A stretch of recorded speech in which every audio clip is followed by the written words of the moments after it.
Þessi bara tíðsta sigur á Rúmeníu, þessi hún ekki auðvöldu með það? Nei, þetta var svona frekar bara jafnt, eða jöfn lið að keppa finnst mér, en svo bara í endan þá vorum við bara ákveðnari, þannig sem að, já, skapað sigurinn. Fyrsti sigur ykkar núna í þessari keppni, kemur í leik 4, það var svolítið beðið eftir þessum eða ekki? Jú, við náttúrulega áttum mjög erfiðan leik seinast núna á 5. daginn, þannig að við vorum svolítið bara undirbúið okkur fyrir þennan leik að spila þar úti.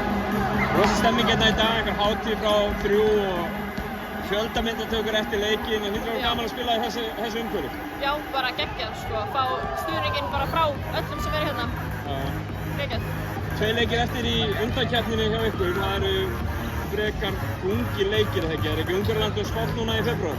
Já, við munum bara fara inn í þá leiki bara með sama markmið en svo bara sjáum við hvað gerist. Besta ekki. Takk.